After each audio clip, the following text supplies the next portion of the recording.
Today's episode is hosted by former NBA front office executive and draft specialist Dan Purcell.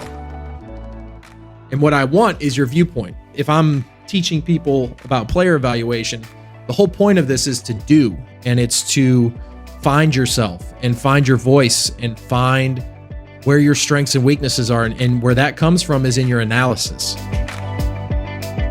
Welcome to the Sports Business Classroom audio experience. For the next few months, our show will be hosted by a rotating panel of industry leaders in their respective realms. Each host will bring on guests who they regard as experts in their field, so you can learn from the very best about the intricacies of the business of basketball. This episode is brought to you by the Sports Business Classroom Business of Basketball Immersive Experience in Las Vegas. Taking place July 10th through the 15th during the Las Vegas Summer League, the Business of Basketball program is an immersive training and educational experience for the basketball leaders of the future. If you dream of working in basketball and want to take your basketball experience, knowledge, and network to the next level, this program was designed for you. Majors include the league salary cap, scouting, video and analytics, and media and broadcast. This is an amazing opportunity to invest in your future and a chance for you to prove that you have what it takes to work in the business of basketball. Listeners can find out more and take advantage of early bird pricing at sportsbusinessclassroom.com. That's sportsbusinessclassroom.com. And please note that space is limited and that this program will sell out. So if you're interested in taking your basketball career to the next level, head on over to sportsbusinessclassroom.com today. Welcome, everybody, back to episode 2 of One Man and the Draft. I am your host, Dan Purcell. Happy to be here. We are in the midst of conference tournament play. Some of the best basketball of the year is played in conference tournament play.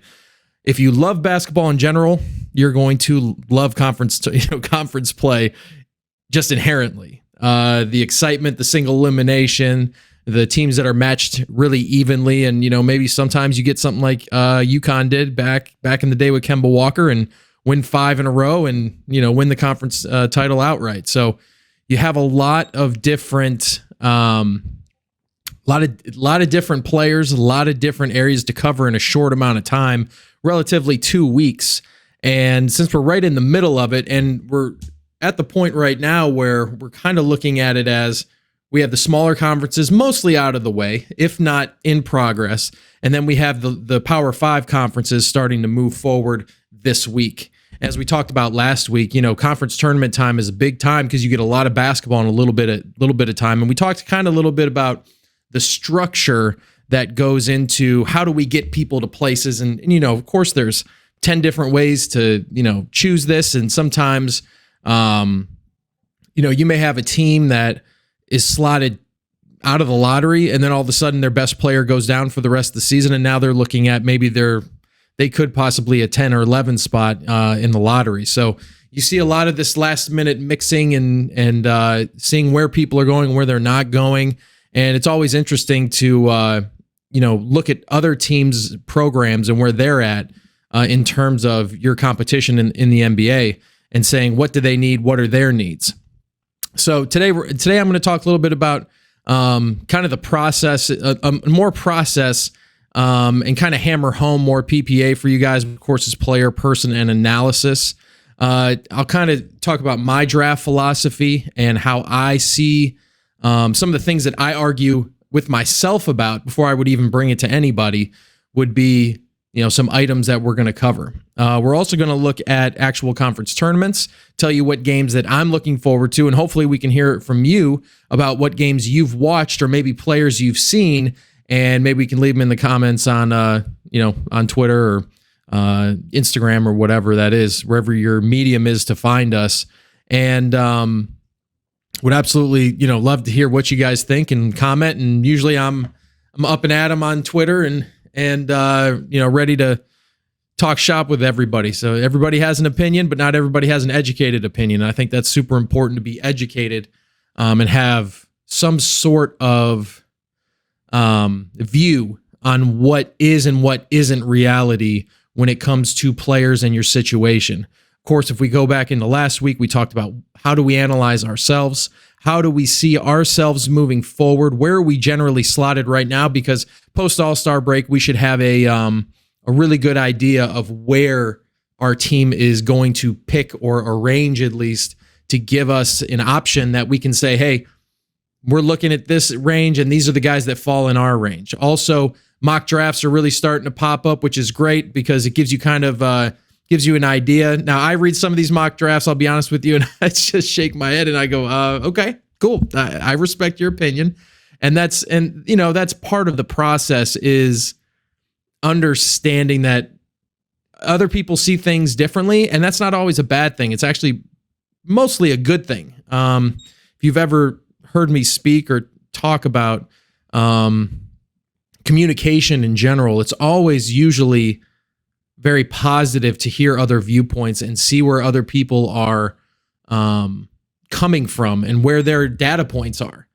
And that makes you a better scout. It makes you a better executive. It makes you a better decision maker. I think that's the key thing, is all of us at some point, I'm sure if you have any ambition, want to be the decision maker and see if your vision of a team or a player can pan out. I remember there was a player that I had pushed really hard. It wasn't in the draft. He was a free agent.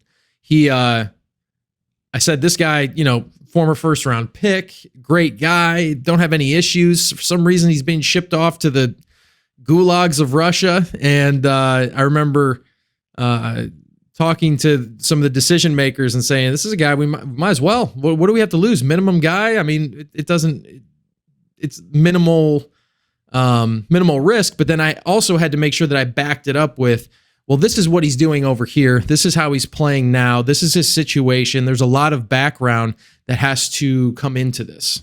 As we move into this week, we want to really start taking a look at not just who are the top 5 players in the draft. We want to start identifying people in general and players in general that start fitting our mold, how we saw them at the beginning of the year and comparing them to where they're at currently. And obviously that's part of the process, is how do guys evolve? Because people change constantly. It's I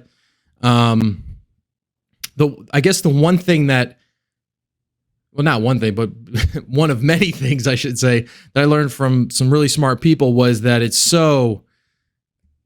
always moving. The scouting process is a constant movement. It's like water. It just keeps moving, and it's wavy, and it's up and it's down, and things change and the landscape changes. Sometimes it's a big storm and you have to figure out what the storm is, or sometimes it's calm waters, and then sometimes guys get into trouble and it starts getting wavy and the waves start crashing. And I think that your diligence as a scout is what sets you apart from others. I think there are some armchair scouts out there that think they know what they're talking about, but they don't put any effort into figuring out the whole piece of it.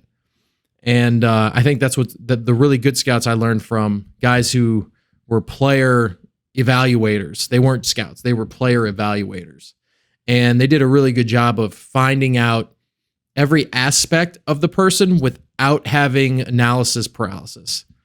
And that can happen if you watch too much film and you watch too much stuff in a short time.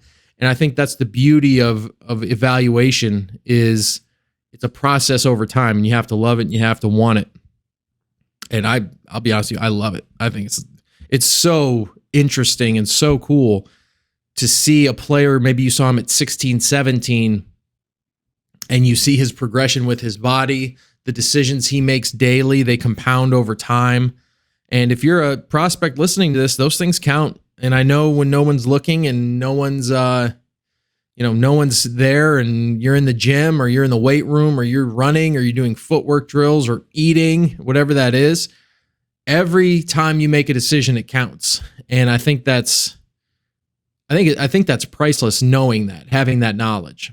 So I think that's something that is a little underrated, is the day-to-day process. And, no one's perfect, obviously. And I mean, Lord knows I'm not perfect at my daily process every day, but I would rather bet on the man who shows up every day and gives the effort and does the best that he can, I'd rather bet on that man or woman or lady rather than someone who just goes through the motions and tries to let their talent hold them up.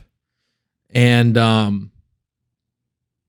think that's one of the biggest things that I always look for as an evaluator. I'm always looking for guys that take things seriously enough to where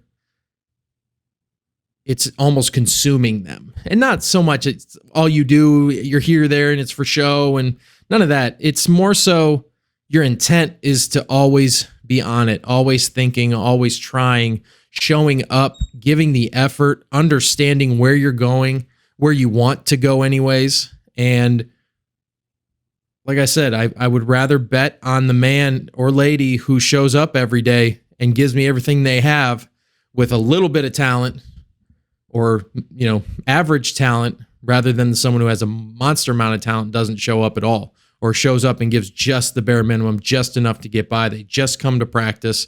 They wake up, they play their video games in college. They have weights at 10. They show up at 9:59 in their sandals. They're there.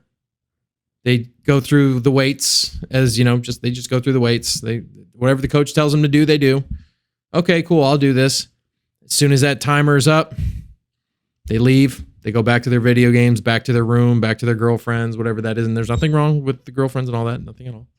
But they go back to their space, their easy space. And there's a discomfort that comes with success.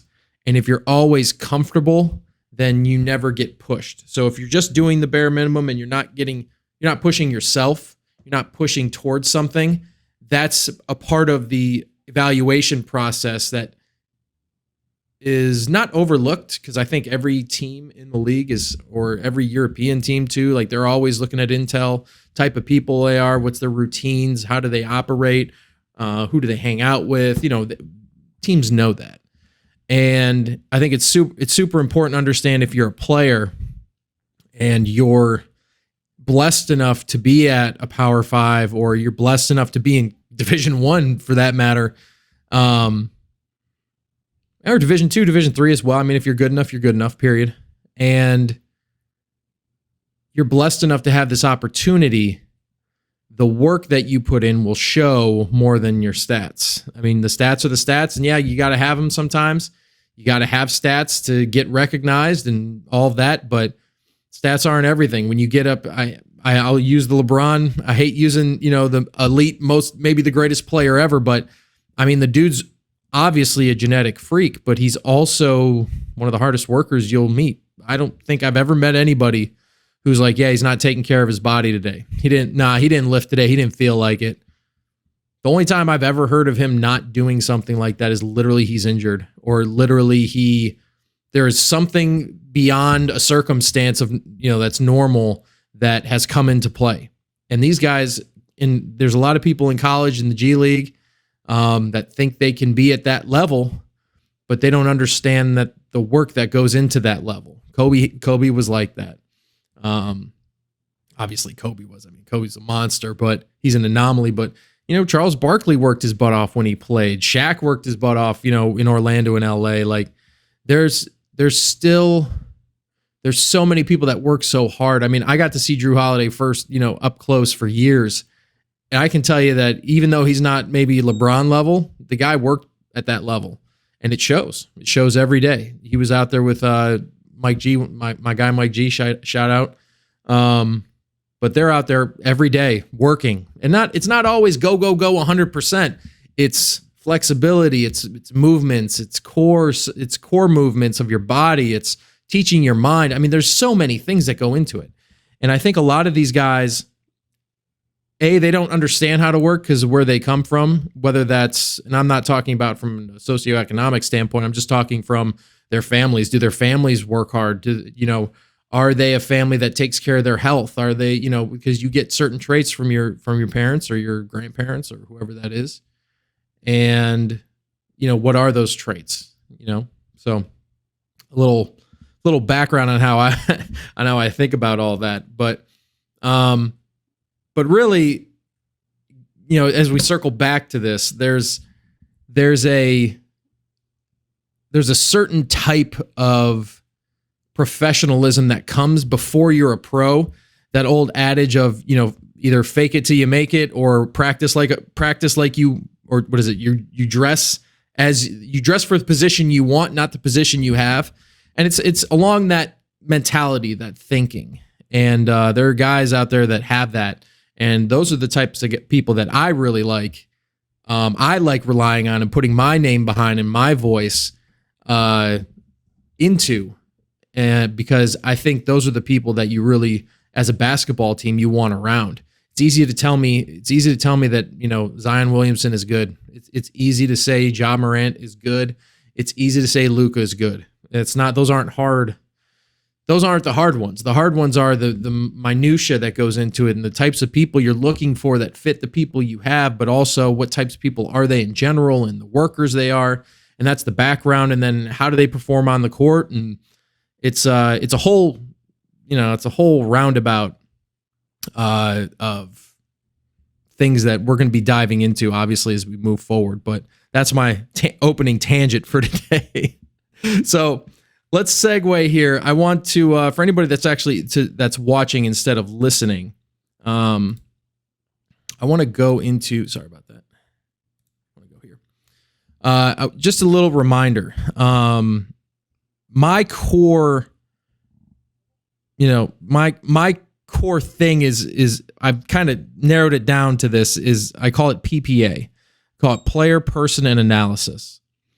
And these three things are broken down into specific categories that are overarching to whenever I should say, am looking at a player. One, you have the player. And obviously that means, how do they perform on the court? What is their positioning? Where's their skill set? What's that NBA skill that they have? Because I do believe that you have to have one NBA skill, and that's an elite skill, to stick in the NBA. Sticking to me means more than 3 years in the league. So you have to find what type of player they are. Now you're going to find out what type of person they are. So, and by the way, this is in order of how I look at it.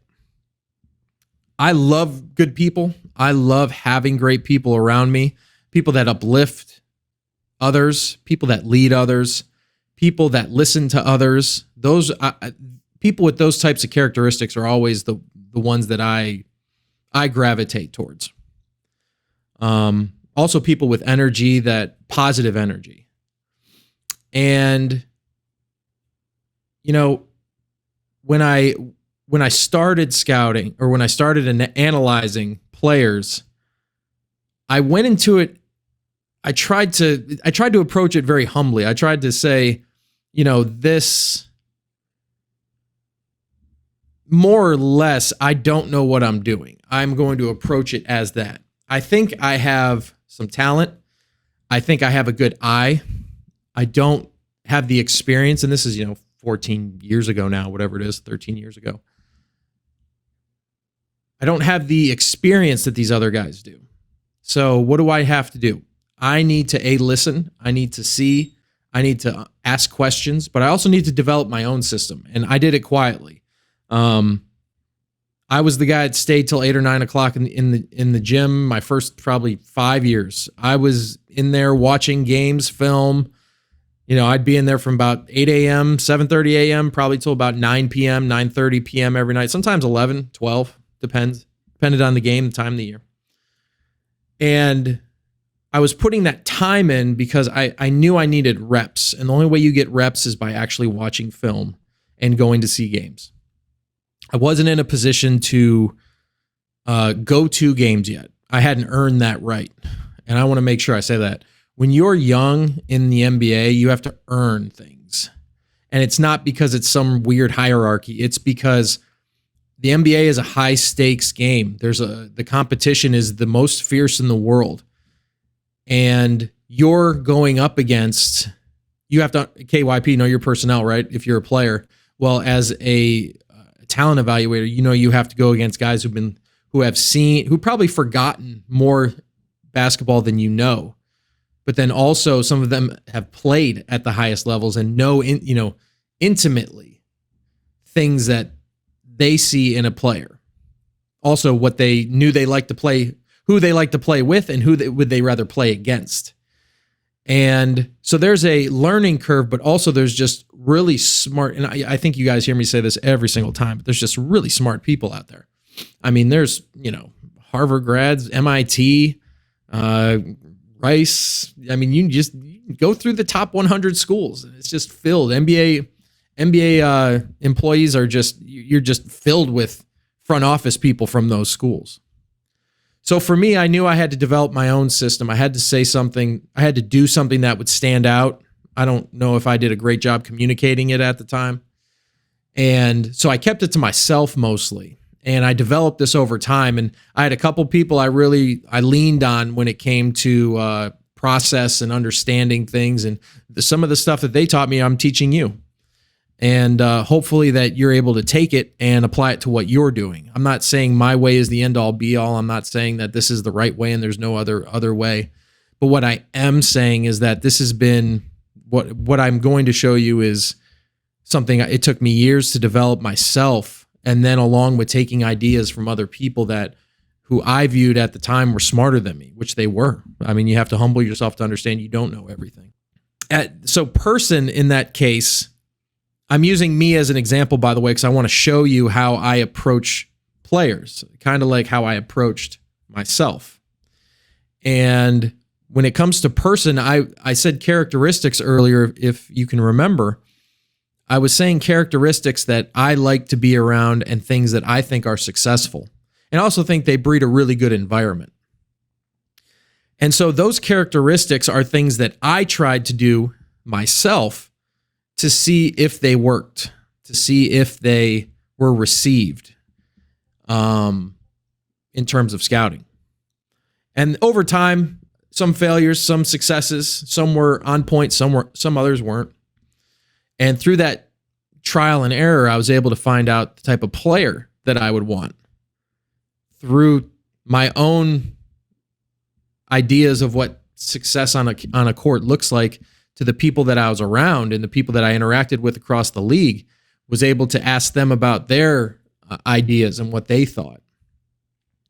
And so the person for you might be a little different, but the person for me is I want a high character player, and not in the sense he has to kiss every grandma and shake every hand. That's not what I'm saying. I'm saying character is, and they think of others. They think of others before themselves, but they understand that they're a part of that.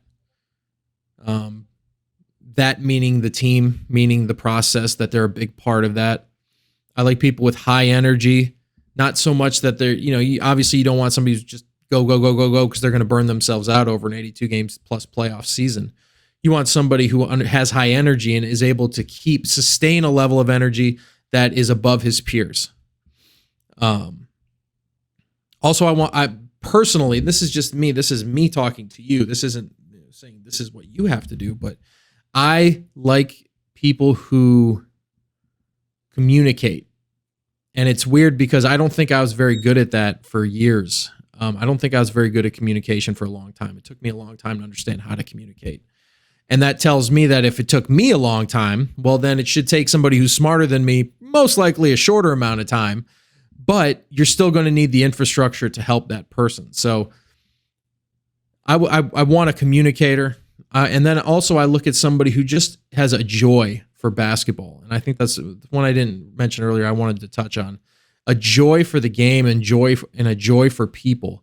And the joy is something that I actually picked up from Scott Drew at Baylor. Who I think is really, he's changed the way he's coached and not the way he is with his players, but just the system itself. And he was humble enough to say, okay, well, I need to try something new. I had some extenuating circumstances and I want to try something new. And that's unbelievable in itself. But, he taught me about joy a couple years ago, I think before it went mainstream, as when they won the title and whatnot. And he was always talking about joy and how much joy he gets from being around the players and how the players have this joy about them when they walk in the gym, and there's a positivity that comes with that. And it hit me really hard, and I was just floored by the way that when sitting at practice and interacting with, their coaches and seeing their players and how they all react together. It was an absolutely game changer for me in terms of the type of people that I would want when I'm looking at a pick, and somebody who has joy for other people, for himself, for his family, for his program. I think I love that aspect of it. And that doesn't mean you have to be over the top. It doesn't mean you have to be, anything other than you're just happy. You're kind of like happy to be with everyone, and you feel blessed that you're there. And then analysis. I fully believe that if you're going to do all this research on the player, and then you're going to do all this research on who he is, well, that's great if you put it on paper that this is who he is and this is what he does on the floor, and you don't put your analysis on it, you never put your stamp on something. So moving forward, if you are just saying this player does this and this player does that, summarize it at the end, analyze it. I think one of the worst things that I ever did was I would say something and then state my opinion, and then say something and then state my opinion, and then say something and state my opinion, all on the same player. And then I realized that's not how you want to do it. Now I just want to hear myself talk at that point. And I think that when I learned that, and I was able to say, here's the player, here's the person, this is who they are, this is how they play, this is their skills, this is how they react, this is their family. The summarization of it at the end was key. And I will tell you right now, if any of you throw scouting reports my way, I will try to read as many as I can. But if you don't summarize it at the end, I don't understand what I'm reading. You're just telling me something I already know. And what I want is your viewpoint. If I'm teaching people about player evaluation, the whole point of this is to do, and it's to find yourself and find your voice and find where your strengths and weaknesses are. And where that comes from is in your analysis. And an analysis doesn't say he really shoots well. He passes well. That's not an analysis. Analysis is, I think his impact on our team is this. I think if we can get him here, it's a lower dollar risk to our reward. This player looks the part and is the person that we are looking for in this role on our team. And those are just 3 examples. And that goes back to what I was talking about in the first episode about understanding where you are in your process, but also where your team is, where you're going. And if you don't understand those things, you're going to have a skewed, you're not going to be, not even skewed, it's going to be not as informed as it should be.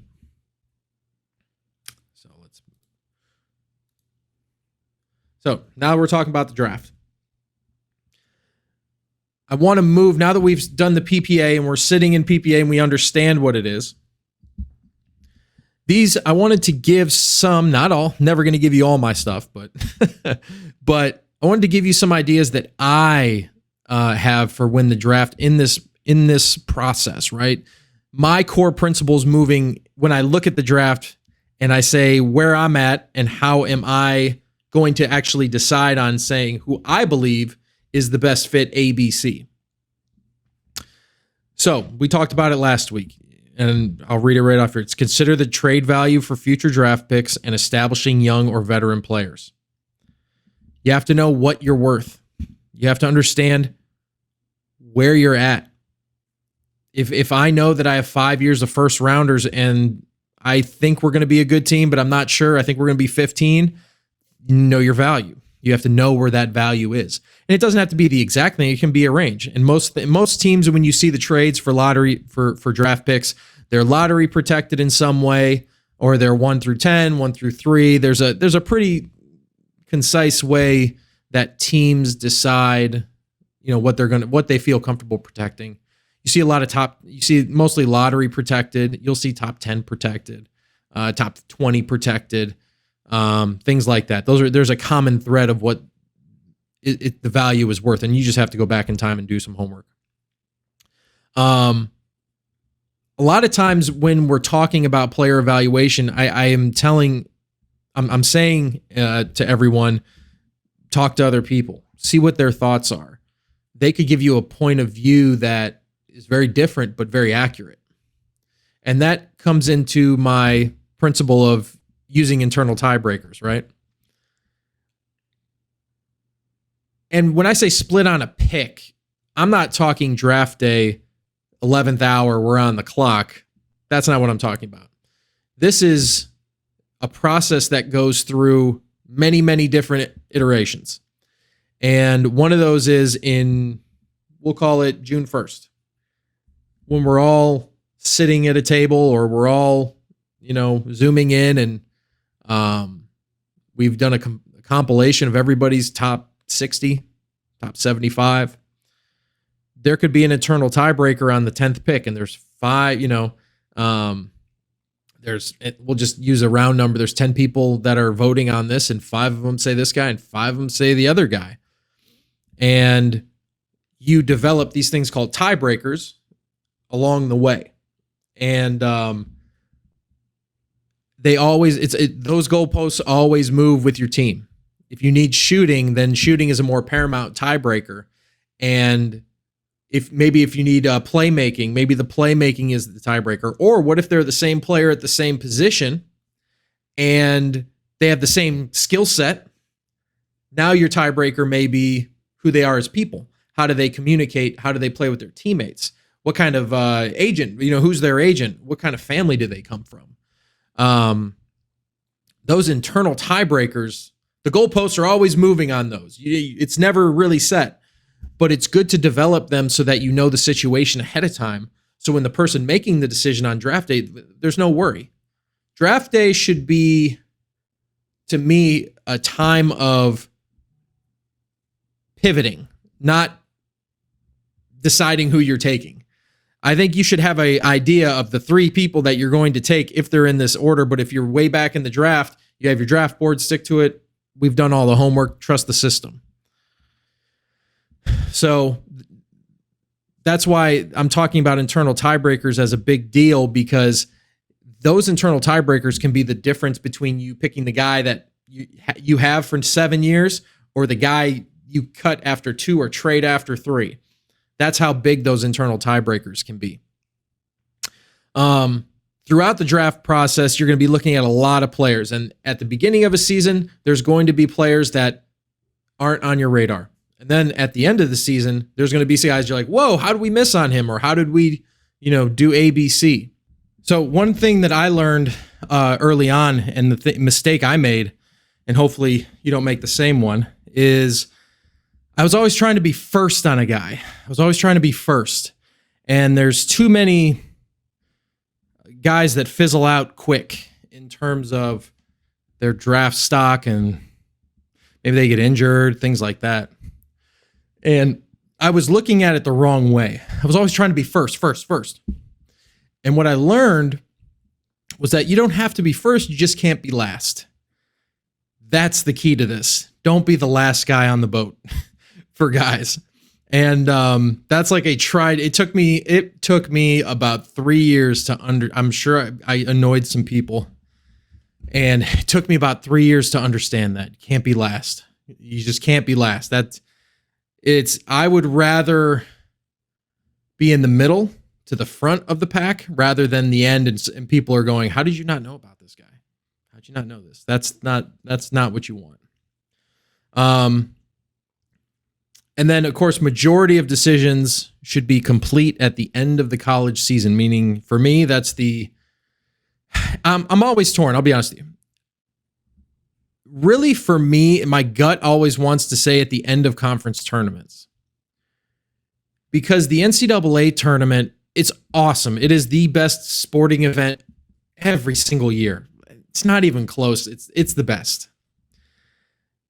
And it's so heightened and so hyped, right? And there's so much energy that's put into every single game, and it's like playoff basketball. Just every possession counts, right? But it's not NBA playoff basketball because you have a 7-game series. So, although I love the tournament and I think there's some people that raise their draft stock, I really want to know what's happening during the season when it's a dog days of winter, when it's tough outside and you're on a 3-game losing streak. How are you reacting? How are you, how are you moving forward? So for me, although I love the NCAA tournament, it's awesome. I most of my stuff is done at the end of the tournaments, conference tournaments. Sorry, that's where most of my analysis is done. I might add on here or there. I might say, hey, this is, I might add this, might add that. Maybe this guy did this. Maybe he just unbelievable and led his team, and there was something about him. And obviously, you watch for those things. But whichever you decide is best for you and your evaluation, you can say the end of the college tournaments or the NCAA tournament. But most of, I don't want to say bias because I try to evaluate without a bias. Most of your basic thoughts on who the player is and who he is as a person should be complete at the end of the season. And what that does for me as an evaluator, as you go into the combine and as you get closer to the draft, there's a lot of noise. There's agents that try to hype their guys up because that's their job. There's guys that you may have an emotional connection with in terms of how they play the game, and maybe that's the way you played the game, and that's the way that it is, and this is the sleeper, and you get caught up in all this euphoria about a player who has a good workout with you. And to me, I think that's all fluff in the sense of I want to know when that guy walks in my gym for his workout, who he is already. I want to ask him questions. Those interviews are the most important part, not even the basketball part. It's the interviews. I want to see how he talks to our media. I want to see how he interacts with our people. I want to see when we sit him down, we already know the answers to the question or to the questions we're going to ask. I want to see what they know. And then after I ask questions that I already know the answers to, I honestly want to know, I want to hear him speak about himself and his family and where he sees himself in the NBA. I think those are things that are priceless. And so I already know at that point who he is and what type of player he is, but the workouts and the combine and all that, I just want to get to know him more as a person and get a better feel for him. So majority of your decisions on who is fit, who's a fit and who isn't, they should be done by the end of the season. Draft, workout interviews, medical, physical are the utmost importance. That's combine stuff. That's workout stuff. The interviews are really what it is. I'm a huge proponent of interviews. I think they are a key to a player's status. And then, of course, you need medical and physical injuries, things maybe they have chronic something. You have to know that stuff. And usually you have the professionals in place to handle that stuff. For the entire draft, Intel is king, and that goes all the way up until draft day, finding out where guys may be slotted and where they may not be slotted. And then this is a fun one that I actually put on my core principles, really when I'm talking about the draft, to see what you think, to see what the people I'm talking to think. Do you draft one great player, or do you split that player into two players? It's always a great debate. Always a great debate on people understanding or not understanding what that means. And there's a school of thought out there that says you just draft the best player you can and that's that. run with it, see how it goes. There's another camp that says we can take that one pick and maybe draft it and turn it into 2 players that are good. So I always like to hear what people say about that. So I throw that in there for everybody. But that's Max, that's it for that. So I'm going to say, okay. So I want to hear what you have to say. I want to hear what you think. Is it better to draft one good player, one great player, or is it better to have 2 good players? I think that's a super interesting question. I'd love to hear your thoughts. I am Dan P on Twitter. I am _ Dan P. Also, you can do it at Sports Biz Class on Twitter. Would love to hear what you all have to say about it. I think it's such a good conversation. I have had some of the best conversations about the NBA when it comes to that question. So so in last part here, as we get into the tournaments here, we get into peak NCAA action. I want to remind you to not forget international players.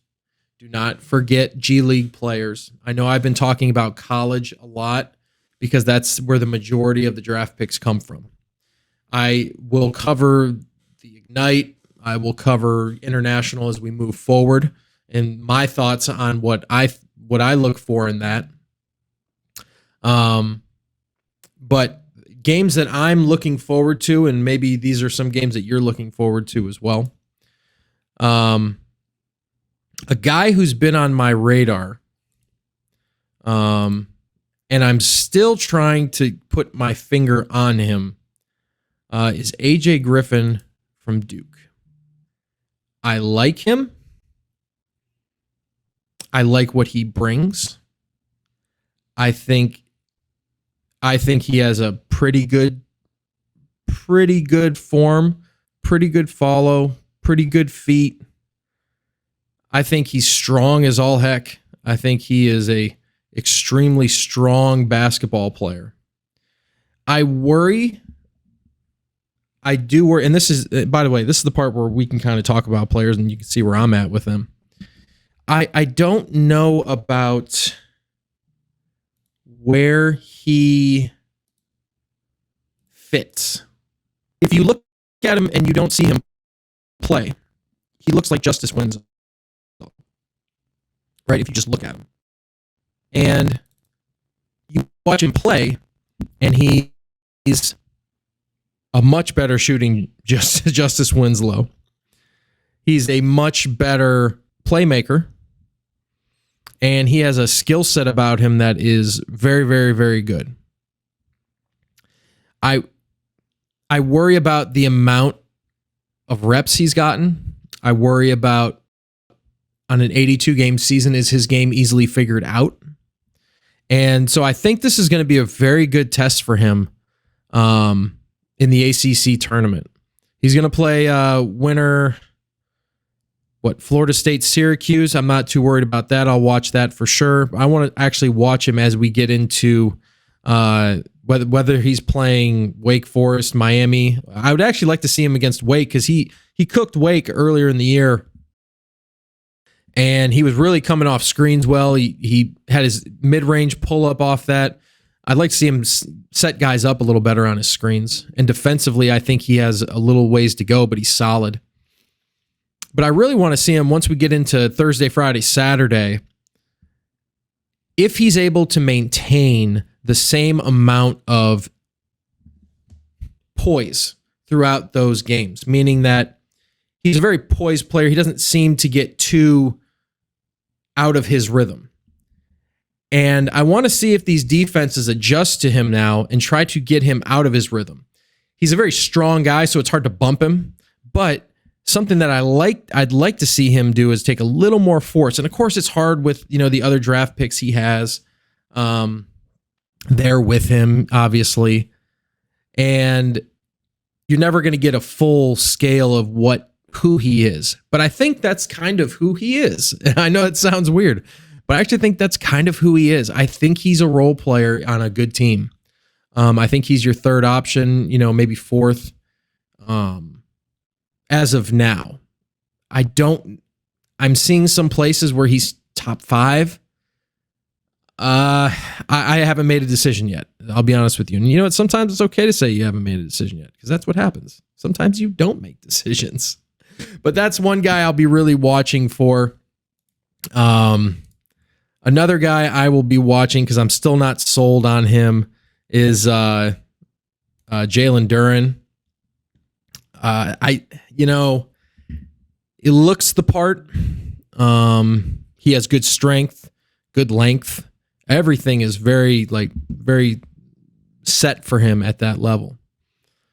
I want to see him actually have a little more of a motor. I want to see him actually get up and down the floor a lot better, because he'll make a play and he celebrates. Or there's he'll make a play, or he'll see somebody make a play and he's celebrating while the other team is just right back at him, and now he's trailing the play again. And he's so athletic. If he would not be happy for his guys, but when you're on, you have to understand the transitions, right? So if we're going to transition, we just made an awesome play on offense. You're our athletic, long, vertical spacing big, who we need at the rim on the other end to make them not get easy looks. And a lot of his blocks have come from behind, meaning that he's letting guys get ahead of him, and he's letting his talent bring him to that point of rejections and blocks and whatnot.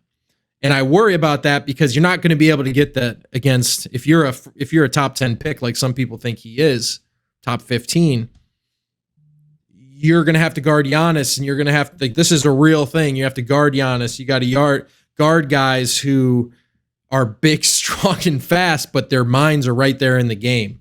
So I worry that he may not be a guy that makes it, in the sense that if he doesn't adjust his game now and obviously play with energy and passion, you want all that, obviously. But when it happens, the transition to get back, there's not a sense of urgency to say, oh, I got to get back on defense now. I got to get back to where my team needs me. And I want to see that. And then also offensively, on a miss, I'd really like to see him start sprinting up the floor a lot more. There's a lot of times he's trailing. And I'm looking at him and going, I don't know if you're, Dirk or, anybody else, but I can tell you right now that if you're not going to sprint back and you don't have the trail capabilities, and your screening is not NBA, level yet, I need you at the rim. I need you to put pressure on the rim, and I don't see that as much as I'd like from him. So those are two guys that I'll be watching this weekend. Moving forward. And then, next week when we regroup again, we'll have a bunch of conference tournament winners, and, feel free, please, to hit me up on Twitter. I am Dan P. I am _Dan P. And, I'd love to hear from you, what you guys are seeing, what you guys are looking at. And, we'll be able to, work through this thing together. We got a long way to go. It's only March 8th. We got about 2.5 months until the draft. A lot of information is going to go in, a lot of games to be played, and we'll go from there. This was One Man in the Draft with Dan Purcell. Appreciate everybody listening, and we'll see you next week.